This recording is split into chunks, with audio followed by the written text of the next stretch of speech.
My parents didn't even show up to my wedding. That sentence has lived in the back of my mind like a stubborn echo.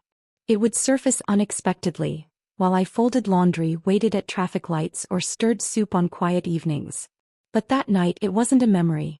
It was the backdrop to a moment I never expected. This isn't just a story, it's a quiet reckoning. Don't miss a single moment. Watch till the very end. It was 8:47 p.m. The house was quiet except for the low hum of the refrigerator and the ticking clock in the hallway. I was curled on the couch, scrolling mindlessly through photos from the weekend. One picture stood out, my new Porsche, glistening under the late afternoon sun. I had posted it on Instagram earlier that day. The caption was simple: "Some milestones are worth celebrating alone." I didn't expect that post to shake the ground I'd walked on for years. My phone started buzzing. Unknown number. I let it ring out. A minute later it rang again. This time I recognized the area code, my hometown. A third ring. Same number. I picked up, already feeling that strange pull in my stomach. "Hello." Pause. Then a familiar voice I hadn't heard in nearly 2 years. "It's Mom." For a second I couldn't speak. The sound of her voice, gentle, practiced, and just slightly tremulous, pulled up 1,000 layered memories at once. Christmas mornings. Sunday lunches. That last, brutal phone call before my wedding where she told me, "We just can't support this decision." I leaned back slowly. "Mom." She exhaled like she'd been holding her breath for years. "We need to talk," she said. "Family meeting tomorrow. 8 o'clock. Everyone's coming." The way she said everyone made my skin tighten. This wasn't about reconciliation. It was a summons. My voice stayed calm. "About what?" She hesitated, and in that tiny pause, I heard everything she wasn't saying. "Then, it's time we clear the air. You've made some big changes. We should talk as a family." There was. Not about love. Not about missing me. About the Porsche. About the life they thought I could never build without them. I let the silence hang. "I'll be there," I finally said. After the call ended, I sat in the dim light, phone in my lap. My hands were steady. My heartbeat wasn't. The refrigerator hummed again like background noise to a shift I could feel in my bones. I slipped on my shoes and stepped outside. The night air was crisp, carrying that faint scent of rain on pavement. Across the street, a neighbor's porch light flickered, moths dancing around it. I walked toward my car, opened the door, and sat in the driver's seat, not to drive, just to be there. The Porsche still smelled new, leather, polish, and faint traces of the dealership. My reflection in the rearview mirror looked different lately. Sharper. Steadier. The woman staring back wasn't the daughter who begged for her parents' approval.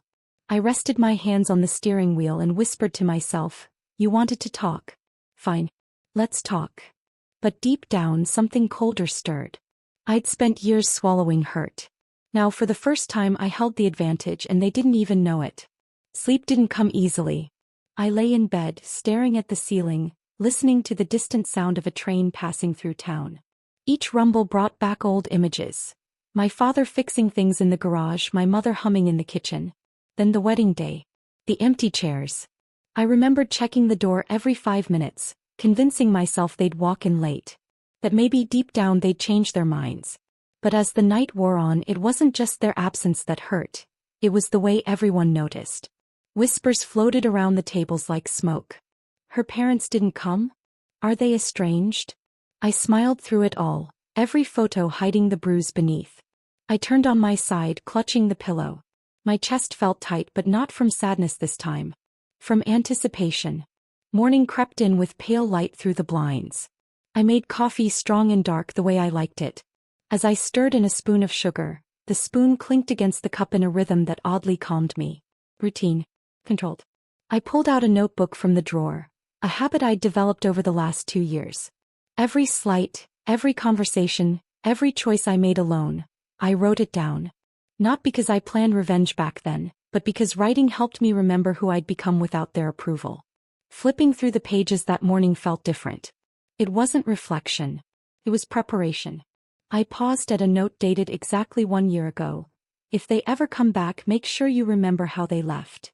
The rest of the day moved slowly, like the world was holding its breath.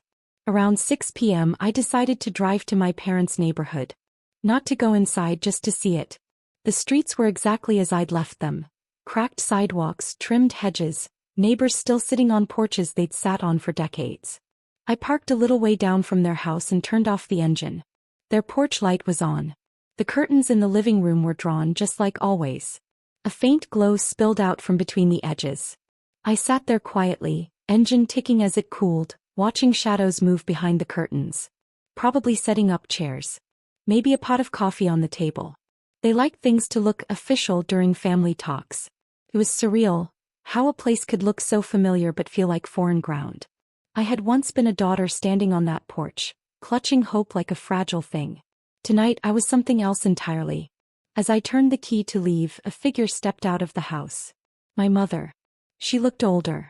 Her hair was tied back and she had that same soft cardigan she always wore when she wanted to appear gentle. She stood on the porch looking out into the dark like she sensed me there. For a moment it was like time folded. My hands gripped the wheel tighter. She didn't see me, at least I don't think she did. But the way she scanned the street, hands wrapped around herself, made me realize something important. They weren't calling me back out of love. They were bracing themselves for a shift they couldn't control. I reversed quietly, slipping away into the night before her eyes could find my car. Back home I packed a small folder into my bag. Inside were things I hadn't looked at in months. Copies of messages, legal papers, receipts. I didn't need to read them. Just having them close felt like carrying armor. At 11:56 p.m. as I was about to switch off the lamp, my phone buzzed again. A message from Mom. Don't be late tomorrow. Everyone's waiting to talk. It's time to heal. Heal. That word made me laugh under my breath. Healing didn't start with a Porsche on Instagram. Healing started the day they chose to stand by me and they never did. I typed a short reply, I'll be there. I lay back, the room dim and quiet. Somewhere outside, a dog barked and wind rustled through the trees. My mind didn't race, it sharpened. They had made their move. Tomorrow it would be my turn. And this time I wouldn't be the daughter waiting at the door. I'd be the woman walking through it on her own terms. Morning light spilled across my kitchen table as I set my coffee cup down. The reply I had sent the night before, I'll be there, still sat in my message thread unread. That small delivered mark felt like the quiet before a storm. By early evening I was dressed and ready, standing by my front door, keys in hand. I paused for a breath. There was no racing heart this time, no anxious fingers smoothing down my clothes like there used to be before family gatherings. There was just steadiness. As I drove toward my parents' neighborhood, the late-day sun dipped behind the row of identical houses, bathing the street in that familiar orange glow I had grown up with. The road curved gently like it had 1,000 times before. But tonight it didn't feel like home. Felt like a stage. I slowed as their house came into view. The same cream siding, the same perfectly trimmed hedges, the same mailbox my father insisted on repainting every spring. My hands tightened slightly on the steering wheel. Everything looked the same. But I wasn't. I parked in the same spot I had used years ago, right by the old maple tree. The sound of gravel crunching under my tires snapped me into the present. My reflection in the car window caught my attention. A small, calm smile. It wasn't for them. It was for me. As I walked up the path, I noticed the small things I had once ignored. The cracked third step that Dad always promised to fix but never did. The faded welcome mat that still said, "Family is forever." I used to believe that line with my whole heart. Now it felt like a prop in a play I no longer belonged to. The door opened before I could knock. My brother stood there, hands in his pockets, smirk firmly in place. "Well, look who decided to show up," he said. "On time," I replied evenly, stepping past him. The smell hit me first. A mixture of pot roast, lemon furniture polish, and the faint, unmistakable scent of my mother's perfume. It was like walking through a time capsule. The furniture hadn't moved. The framed photos on the walls were the same. But as my eyes traveled over them, I noticed something I'd never let myself notice before. None of those photos included my wedding. Not a single one. In the center of the living room, chairs were arranged in a loose circle. A few cousins were already there, chatting quietly. Aunt Lydia, with her ever-present pearl necklace and watchful eyes, sat on the couch like a queen on her throne. When she saw me, her smile stretched too wide, her tone too sweet. "Oh, sweetheart, it's so good to see you," she cooed, patting the seat beside her. I gave her a polite nod but chose a chair opposite the main cluster. From this angle I could see everything, every flicker of expression, every exchanged glance. Mom emerged from the kitchen, wiping her hands on a dish towel. She stopped when she saw me. For a second, something real flashed across her face, something like nerves, before she pulled on that careful maternal smile. "You're early," she said softly. "I like to be prepared," I answered. Her eyes narrowed just a fraction. It wasn't hostility. It was calculation. Dad appeared a moment later, booming voice as familiar as ever. "There she is. The woman of the hour." He clapped me on the shoulder like I was a guest, not a daughter. I didn't flinch. "Evening, Dad." We exchanged the sort of half-hug that felt more like a handshake. As more relatives trickled in, the energy in the room shifted. Conversations grew louder, but underneath it there was a thread of something else. Curiosity, maybe even greed. I caught snippets of their hushed remarks when they thought I wasn't listening. "Did you see that car outside? She looks different now, doesn't she? Must be nice." They were circling me like vultures pretending to be doves. Mom gathered everyone's attention by clearing her throat. "Thank you all for coming," she began. "Tonight is about family. It's about healing." Her voice was warm, but I knew her well enough to hear the rehearsed rhythm. She had practiced this. Probably in the mirror. I stayed silent, hands folded in my lap, watching. My cousin Rachel leaned toward me with that fake conspiratorial grin. "So, Porsche, huh?" she whispered. "Not bad. Guess life's treating you well." I tilted my head, matching her smile. "Guess so." She expected more. Maybe a brag, maybe a confession. But I gave her nothing. The silence between us made her shift uncomfortably. Meanwhile, my brother had taken it upon himself to play the charming host. "You should have seen the neighborhood when she pulled in," he said to the group. Heads turned. "She's practically a celebrity now." Laughter rippled through the room. But beneath it I could hear the undertones. Surprise, envy, suspicion. I leaned back slightly, letting their words wash over me. It felt like standing behind glass, observing them rather than participating. For the first time I wasn't scrambling for approval or defending my choices. I was watching. As Mom began her carefully structured family talk, I scanned faces. Aunt Lydia's smile never quite reached her eyes. Rachel kept glancing at my purse, probably imagining what was inside. My brother looked smug, like he thought he was the one pulling the strings tonight. Mom avoided my gaze just enough to tell me she was walking a delicate line. She spoke of unity and forgiveness, like a pastor giving a sermon, but her fingers twisted the dish towel in her hands until it was almost knotted. "Sweetheart," she finally said, turning to me. "We're all just so glad you're here. It's been too long." "It has," I agreed softly. There was a beat of silence, the kind that begs to be filled. Dad jumped in. "Look, we all make mistakes. Families drift, then come back together. That's what matters. Right?" A few nods around the room. I looked at him steadily. "Depends on the mistake." The air shifted, just slightly, like a draft under a closed door. Aunt Lydia broke the tension with a nervous laugh. "Oh, let's not dwell on the past tonight. We're here to celebrate how far you've come. Truly." Her words were sugar-coated, but her eyes were measuring. Mom seized the opening. "Exactly. We're proud of you. We want to hear about everything, your work, your success, how you've been managing." Managing. The word landed like a pebble in a still pond. I smiled faintly. "There's a lot to tell." Rachel leaned in again. "So, are you seeing anyone? Planning anything big? A house maybe?" The questions started rolling like waves. Some innocent, some laced with something else entirely. I gave short, vague answers. Never lies, but never full truths either. I watched their reactions carefully. Who leaned forward, who looked surprised, who exchanged glances when I mentioned certain details. It was like slowly tightening invisible strings, one by one. Then came a subtle but important moment. My brother asked casually, "So, did you, buy the Porsche yourself?" All eyes shifted to me. I met his gaze. "Of course." The pause that followed was heavy.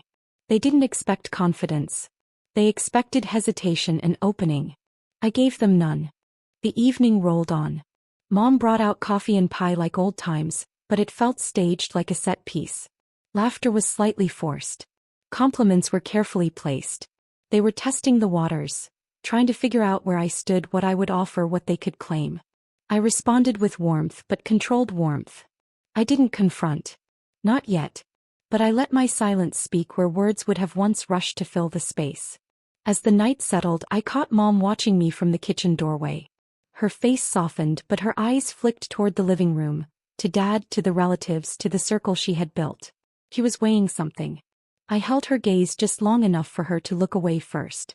By the time Dad announced, "Tonight we're one big family again," the room buzzed with forced optimism. But I sat back, hands folded, calm. They had no idea that the woman sitting in that circle wasn't the one they left behind years ago. Their house hadn't changed. Their words hadn't changed.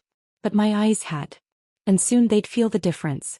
As the room buzzed with polite chatter, my gaze drifted across familiar walls that suddenly felt like evidence. Each family photo, each decorative plate on the shelves, they weren't just sentimental objects anymore. They were silent witnesses to the years I spent trying to belong here. Now they framed something different. A performance I was no longer part of. I leaned back in my chair, hands folded neatly in my lap, and listened. It's funny how, when you stop needing people's approval, you start hearing what they're actually saying. Beneath the laughter, beneath the "how have you been" questions, there was a hum of strategy. They were still figuring out their angles, unaware that I was already several steps ahead. "Hey," my brother's voice cut through my thoughts. He leaned closer, lowering his tone just enough to make it sound like a secret. "Dad wants to talk to you privately after everyone leaves. You'll stay a little, right?" I met his eyes, measured and calm. "We'll see." He shrugged like it didn't matter, but the flicker in his expression gave him away. He expected me to say yes. As Mom busied herself in the kitchen topping up coffee cups, I excused myself to the hallway. My old bedroom door was still painted the same pale blue I'd chosen when I was 16. I pushed it open gently, and the faint creak of the hinges greeted me like an old memory. The room was eerily untouched. The same floral curtains, the same bookshelf with a row of childhood trophies, even the old jewelry box on the dresser. It was as if time had paused the moment I left, waiting for me to return as the person I'd once been. But I wasn't her anymore. I slipped my purse onto the bed and pulled out a slim leather folder. The snap of the clasp sounded louder in that still room. Inside were documents. Old emails I'd printed out, copies of text messages, and a few neatly folded legal papers. I hadn't planned to use them tonight, but part of me had always known I might. I ran my fingertips across the top sheet. It wasn't revenge that made me keep these records. It was survival. When people show you repeatedly that your voice doesn't matter, you learn to keep receipts. A soft knock on the doorframe made me look up. Mom stood there holding a tray with 2 cups of tea. "I thought you might want a break," she said. I nodded, stepping aside so she could set the tray on the dresser. She glanced around the room like she was seeing it for the first time too. Her voice softened. "You kept it nice." "I didn't keep anything," I said. "You did." That landed heavier than I intended. Her shoulders tensed. She brushed her hands on her apron and tried to smile. "You always were sentimental." I didn't reply. She perched on the edge of the bed, picking up the teacup. "You've done well for yourself," she said, almost as if testing the words. "I have," I answered. She nodded slowly, eyes drifting to the folder beside me. "What's that?" "Just things I like to keep close," I said casually, sliding it shut. She tried to read my expression, but I gave her nothing. After a moment she stood, smoothing her cardigan. "Well, everyone's waiting. Your father wants to say a few words soon." Of course he did. Back in the living room, Dad had gathered everyone like a board meeting. He stood near the fireplace, his voice commanding the room. "Tonight," he began, "is about moving forward. We're proud of each other. Proud of her." He gestured toward me like a presenter unveiling a new product. I forced a polite smile. He continued, weaving a speech that sounded sincere on the surface but was layered with self-positioning. He mentioned family legacy more than once. He talked about opportunities to rebuild bridges. Every phrase was carefully chosen, like stepping stones leading somewhere. Rachel whispered to Aunt Lydia, who nodded knowingly. My brother leaned against the wall, smirking like he already knew the outcome.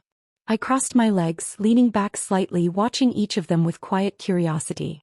Their roles were falling into place. Half an hour later, after dessert plates had been cleared and the younger cousins were ushered to another room, the circle tightened. Chairs were pulled closer. Voices lowered. "So," Dad said, looking directly at me, "tell us more about what you've been working on. You've built something impressive. We're all curious." The others murmured agreement. I tilted my head. "Curious about what exactly?" "About you," Mom added quickly. "We just want to understand your world better." I smiled faintly. "That's new." A quiet ripple went through the room. Not loud enough to cause a scene, but enough to make them glance at one another. Rachel tried to lighten the mood. "I saw your post about the car," she said. "It's gorgeous. I mean, seriously. How did you manage that?" Kept my tone calm. "Hard work." My brother chuckled, shaking his head. "Come on, don't be modest. You've got to give us something." "I just did," I replied. He didn't like that answer. The conversation shifted to their lives for a while, but I noticed something interesting. They kept looping back to me. Not directly, through questions about investments, about future plans, about what comes next. It was subtle but unmistakable. Aunt Lydia leaned in at one point and said, "Families thrive when everyone supports each other. You know, sharing resources, wisdom, things like that." "Of course," I said mildly. Mom clasped her hands. "Exactly. That's what this family has always been about." My eyes flicked to the wall where my wedding photo should have been. "Has it?" The silence that followed was brief but sharp. Then came the slip. Rachel, eager to sound informed, said, "Well, we're all just glad you posted that picture. Otherwise, who knows when we'd have this get-together." Her face froze a second too late. I raised an eyebrow. "Oh," she stammered, "I just mean, it's nice that you're here, that's all." But the truth had slipped out like a loose thread. This wasn't a spontaneous reunion. The Porsche post had set it in motion. I tucked that information away like a playing card. As the night deepened, Dad motioned me toward the hallway. "Can we talk alone?" I followed him into his study, a room that always smelled like pipe tobacco and old leather. He closed the door softly. "Look," he began, folding his hands behind his back, "I know things have been strained. But you've done well. We can acknowledge that." I stayed silent. He turned, giving me a measured look. "Families build together. They share. They plan for the future. You've built something solid and it's time we. I interrupted. He blinked, thrown off. "Yes, we. You're part of this family. We should all benefit from each other's strengths." There was plain, unvarnished. I let the pause stretch. "You didn't come to my wedding." He exhaled sharply. "Let's not rehash that." "Oh, we're not. I'm just making sure I heard you right." His jaw tightened. "This isn't about the past. It's about moving forward." I smiled faintly. "For you, maybe." When I stepped back into the living room, the air was heavier. People were shifting in their seats, sensing that something under the surface had shifted. Mom approached me, her voice soft. "Is everything all right?" "Everything's just beginning," I said. I returned to my seat and glanced at the TV mounted on the wall. The idea formed not impulsively but like a lock clicking open. I reached for my phone. "Would anyone mind if I showed something?" I asked lightly. They looked curious, unsuspecting. I plugged in the cable. The screen flickered to life, bright against the dim room. The first image appeared. My wedding reception, rows of empty chairs where my parents should have sat. The chatter died instantly. I didn't say a word. Not yet. Their faces told me enough. The trap had begun to close. The first image appeared. My wedding reception, rows of empty chairs where my parents should have sat. The chatter died instantly. It wasn't a slow hush. It was abrupt, like someone had pulled the plug on their carefully staged evening. The only sound was the faint hum of the television as the photo lingered longer than was comfortable. I didn't move. I let the silence stretch, thick and heavy, until I could almost hear their collective breathing change. Mom's voice cracked first. "What is this?" I didn't answer. I tapped the screen. Another image appeared, one of the invitation I'd sent, opened but unanswered. Then a still from my wedding day. Me standing at the altar looking toward the entrance, waiting. My brother shifted in his chair. Rachel fidgeted with her bracelet. Aunt Lydia pressed her lips together. "This isn't fair," Dad said, his tone sharp. "You're dredging up old I turned to him slowly. Old what? His words faltered under my gaze. I rose from my chair, not in a dramatic flourish but with measured calm. My heels clicked softly against the floor as I stood beside the TV. You wanted to talk, I said evenly. Let's talk. A low murmur rippled through the room. No one expected me to lead the conversation. Not here. Not in this house.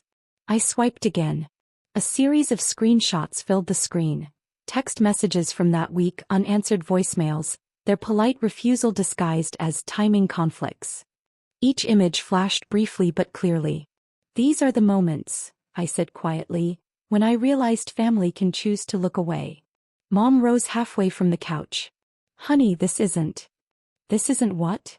My voice stayed soft, but it cut through hers like glass. Accurate? You can tell me I misremembered, but you can't tell me these didn't happen. Her hands trembled against the dish towel she'd been clutching all night. Rachel whispered to Aunt Lydia. She came prepared. They weren't wrong.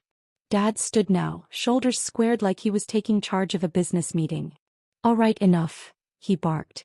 You came here to make a point. You've made it. What now? The old me would have folded here. Tried to soothe. To compromise. But that woman was gone. I walked toward the center of the room between their chairs and the flickering TV. I didn't come to make a point, I said. I came to remind you that actions have weight. I reached into my bag and pulled out the folder. The sound of the clasp opening echoed in the quiet. One by one, I laid out copies of documents on the coffee table. Financial records, legal papers, correspondence they'd ignored. I didn't explain everything. I didn't need to. The bold headers and signatures spoke for themselves. Aunt Lydia craned her neck to read. Rachel leaned forward, curiosity replacing politeness. My brother tried to act indifferent but couldn't keep his eyes from darting over the pages. These, I said, tapping the stack lightly, are things I've taken care of on my own. Because I had to. Mom finally found her voice. Why didn't you tell us any of this? I laughed softly. Because when I needed to tell you things, you didn't listen. She flinched just slightly. I leaned closer to the table. I built a life without you. And suddenly, the moment a photo goes up online, everyone wants to talk. Forgive me if I'm not eager to pretend that timing is a coincidence. Dad's jaw clenched. You're twisting this. We're here to reconnect, not to be judged. No, I said, standing straight. You're here because you finally noticed I don't need you anymore. His face darkened. Mom whispered, please don't do this here. Why not? I asked calmly. This is where it started. Seems fitting that it ends here too. For a moment no one spoke. The images on the TV cycled slowly, looping through that week. Invites, silence, empty seats. It was quiet enough to hear the clock ticking in the hallway. Aunt Lydia finally broke the silence, her tone sharp but controlled. So what is this, then? A performance? Revenge? I turned to her. No. This is the truth you all conveniently edited out of your version of events. She folded her arms, but her eyes didn't meet mine. Rachel tried to laugh nervously. Okay, this is getting a little intense. I interrupted her gently. That's because for once, you're not controlling the narrative. Her smile dropped. Dad took a step forward, lowering his voice like we were negotiating. Whatever this is, it doesn't have to become something ugly. We can fix things. I tilted my head. Fix or claim. His silence was answer enough. Mom moved closer, tears brimming. We made mistakes. We thought we were protecting you. We didn't know how to handle everything then. But we're here now. Her voice cracked on the last word, and for a moment, I saw the woman who used to braid my hair on Sunday nights. That tiny flicker almost disarmed me. But then I remembered standing at my wedding, scanning the door, believing they'd walk in. They never did. I swallowed. You're here now because it suits you. Her tears slipped down her cheeks. That's not fair. Neither was being abandoned, I whispered. I walked back to the TV and tapped one last image into place. A photo of me walking down the aisle alone. No commentary. No explanation. Just the image. The weight of it settled over the room like a blanket. Even my brother stopped fidgeting. Then I reached for the final set of papers in my folder. Inheritance filings, legal changes I'd made months earlier. I placed them on the table deliberately where Dad could see them first. His eyes scanned the bold black letters. His expression shifted from confusion to disbelief to something simmering. What is this? Protection, I replied. Rachel leaned closer. What kind of protection? The kind you put in place, I said slowly, when you learn that family doesn't always mean loyalty. Mom's voice rose, brittle. You did this behind our backs? I turned to her, steady. You turned your backs first. The room went still again. I looked around the circle. Every face was different now. Gone were the polite masks and forced smiles. In their place, shock, anger, guilt, and for a few, shame. You wanted to have a family meeting, I said. Here it is. The meeting where I stop pretending everything's fine. Dad opened his mouth, but I held up a hand. I'm not asking for forgiveness. And I'm not giving any either. For a heartbeat I almost softened. This was, after all, the house where I took my first steps. Where birthdays were celebrated. Where Mom bandaged skinned knees. But sentiment doesn't erase decisions. And theirs had cut deeper than they ever cared to admit. I drew a deep breath. You can be angry. You can deny it. But you can't rewrite it anymore.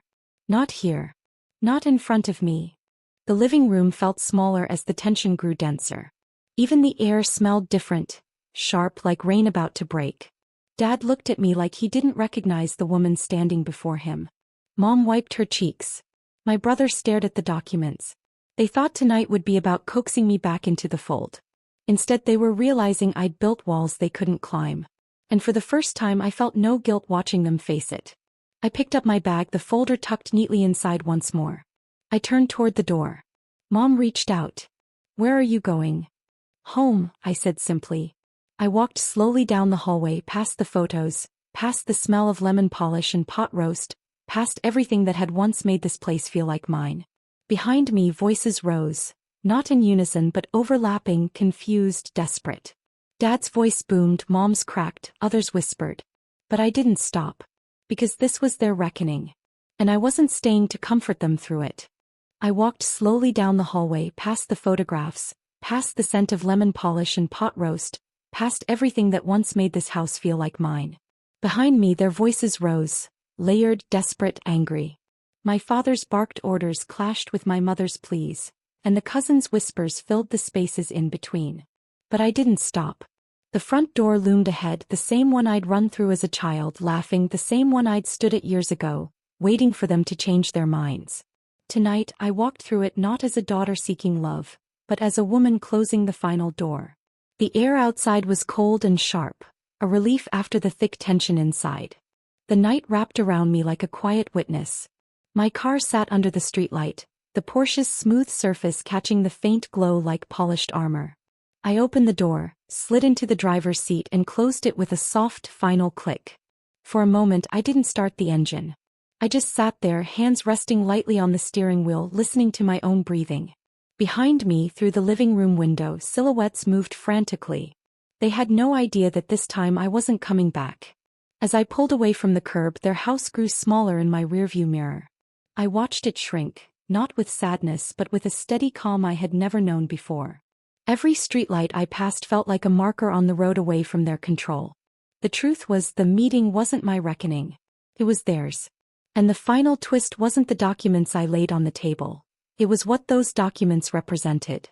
Months earlier, after years of silence, I had quietly transferred every piece of the small family property I had inherited from my grandmother, land they always assumed would revert to them, into a trust. Not for them. For a women's shelter I had been supporting anonymously for years. It wasn't about money. It was about legacy. They had turned their backs when I stood alone. So I made sure their backs would never be the ones that benefited from my future. Tonight wasn't just about confronting them with the past. It was about sealing a future where they no longer held power over me. The roads were empty as I drove home. Streetlights reflected off the hood of the car in a rhythmic pattern, like a heartbeat slowing down after a storm. My hands were steady. My breathing matched the hum of the engine. For years, silence had been my punishment, the kind they gave me when I made choices they didn't approve of. The kind that echoed through unanswered calls, ignored invitations and birthdays spent alone. But now silence belonged to me. I reached my house just past midnight. The neighborhood was quiet, porch lights dimmed, only a few windows glowing faintly. I parked in the driveway, the gravel crunching softly beneath the tires. When I stepped inside, the familiar scent of home, my home, greeted me.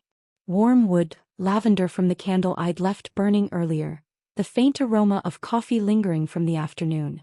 I locked the door behind me. The sound of the bolt sliding into place felt final. I walked into the kitchen, set my bag down, and filled the kettle with water. The whistle of the kettle had become one of my favorite nighttime sounds. It reminded me of control, of routine built on my terms. As the water heated, I pulled out a mug and a tea bag, moving slowly, deliberately. My body hummed with a strange mix of exhaustion and clarity, like the sharp stillness that follows a thunderstorm. The whistle rose and I poured the water, watching steam curl upward like a soft ribbon. I sat at the table, wrapping my hands around the mug, letting the heat seep into my palms.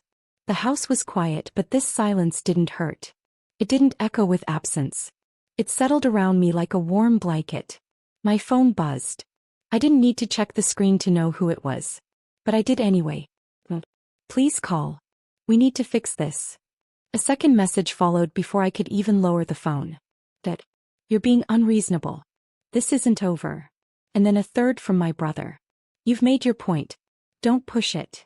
I stared at the 3 messages stacked like a staircase back into the past. Then I placed the phone face down on the table. I had nothing left to explain. The clock on the wall ticked softly. My tea cooled slowly. For years I'd imagined what closure might feel like. I thought it would involve shouting, maybe tears. A grand speech. A perfect line that would make them understand. But in reality it felt quieter. Heavier. Simpler. Closure wasn't a single moment. It was the absence of the pull that once kept me tethered to their approval. It was watching the phone light up and feeling nothing but peace. I walked to the window and pulled back the curtains slightly. The night outside was still. My car gleamed faintly in the driveway. Across the street, a neighbor's dog barked once, then settled. For so long I'd thought their silence defined me. But tonight, looking out at the quiet street, I realized my silence defined them. They were the ones shouting now. Messaging. Panicking. And I was the one finally calm. I returned to the table, picked up my pen and opened my notebook, the same one I'd kept through all the lonely years. Each page held pieces of me they'd ignored. Plans, reflections, pain turned into ink. On a fresh page I wrote, October 14th I walked away. And this time I didn't look back. The pen moved steadily. No shaking. No hesitation. I thought about my mother's trembling hands. My father's stunned silence when he saw the papers. My brother's forced bravado crumbling at the edges. They weren't expecting me to have a life beyond their narrative. They thought the car was the victory. But the real victory was the woman behind the wheel. My phone buzzed again. Another message from Mom. I didn't know you could be this cold. I stared at it for a long moment. Then I typed a single reply. Neither did you. I pressed send and placed the phone aside for good. I finished my tea slowly, letting each sip anchor me in the present. The house remained silent except for the gentle ticking of the clock. I thought of that house I left behind, the voices still tangled in panic. I thought of the trust papers locked safely away, the legacy redirected to people who would actually value it. They would eventually discover the full extent of what I'd done, how every assumption they'd made about control, inheritance, and future had been rewritten without their input. And when they did, they would have to sit with the silence I'd left behind. No more begging. No more proving. No more waiting. I turned off the kitchen light and walked down the hallway toward my bedroom. My steps echoed softly against the floor. There was no weight in them anymore. I paused at my bedroom door, looking around the quiet house. It wasn't big. It wasn't perfect. But it was mine. Every inch of it had been built by my choices, my work, my strength. And for the first time I realized, I didn't need their voices in it. I slipped into bed, pulling the blanket over me. Outside, a gentle breeze rustled through the trees. My breathing matched its rhythm. As sleep pulled at me, I thought about the silence in their house right now. It wasn't peaceful. It was fractured. Uncomfortable. The kind that forces people to face themselves. And that was my final act of revenge. Not shouting. Not begging. Just leaving them alone with the truth. Their silence once broke me. Tonight it belonged to me. If this story spoke to you, if you've ever faced betrayal and found strength in silence, subscribe for more powerful revenge stories that hit close to the heart.